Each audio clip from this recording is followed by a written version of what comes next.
آپ نے اس کے اگر پیچھے جو ہے واحد ہے آپ نے اس کے ساتھ واحد، اگر پیچھے جمع ہے لفظ تو آپ نے اس کے ساتھ جمع ہی اسم موصول لانا ہے۔ اب ہم دیکھتے ہیں کہ عربی زبان میں اسم استفہام، دو اسم استفہام ما اور من بطور اسم موصول کے استعمال ہوتے ہیں۔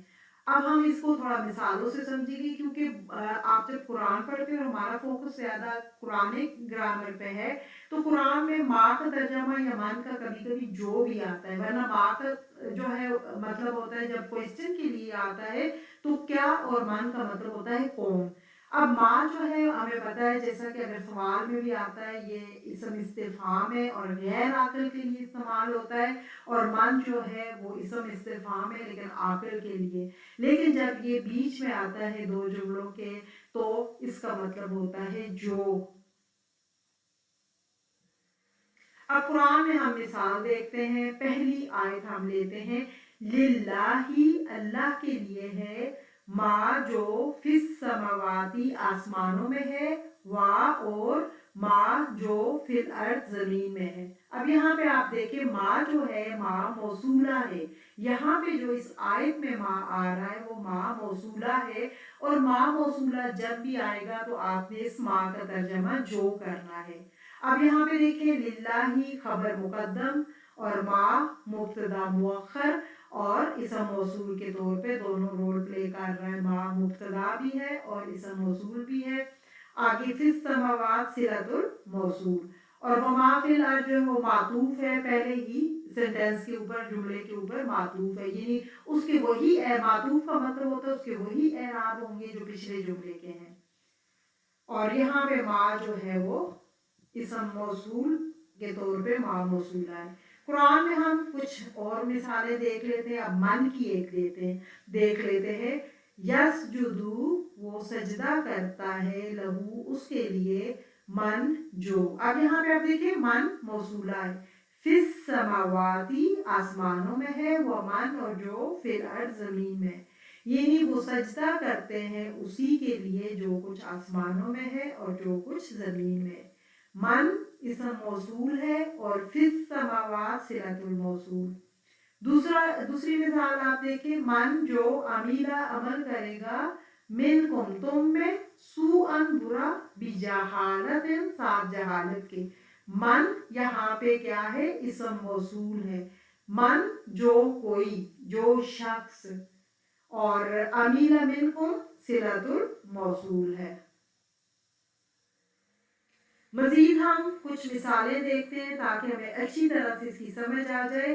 اب آپ دیکھیں اسم موصول کی مثال، الکتاب کتاب، الذی وہ جو، علی المکتبی میز پر ہے، لحامد حامد کی ہے، وہ کتاب جو میز پر ہے، یہاں پہ الذی جو کے میننگ میں آیا ہے۔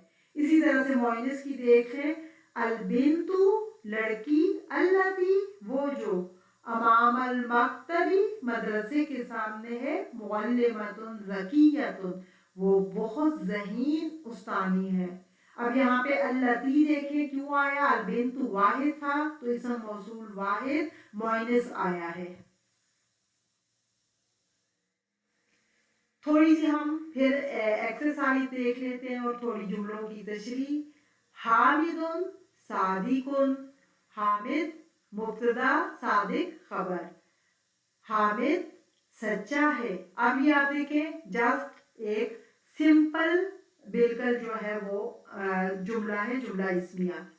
آگے آپ دیکھیں ابو زید، ابو مبتدا اور مضاف بھی ہے اور زید مضاف علیہ ہے، ابو زید مضاف اور مضاف علیہ مل کے مرکب اضافی، اور صادق خبر، مبتدا جو ہے مرکب اضافی ہے اور صادق خبر ہے، جملہ اسمیہ۔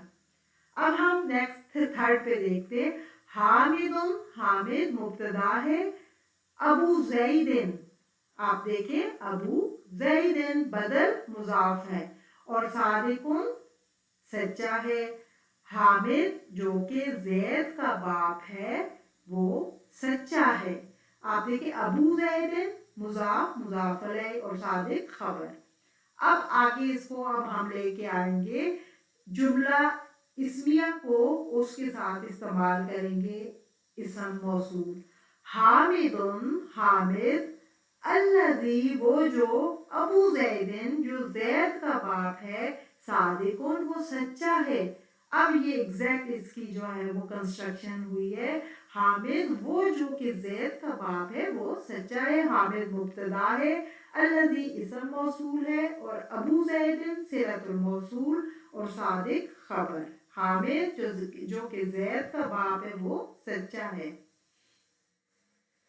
آخر میں ہم خلاصہ دیکھ لیتے ہیں اور مین پوائنٹ دیکھ لیتے ہیں. اسم موصول کیا ہے؟ کلام میں جوڑ اور ربط پیدا کرتا ہے. صلۃ الموصول اسم موصول کے معنی کو واضح کرنے کے لیے آتا ہے.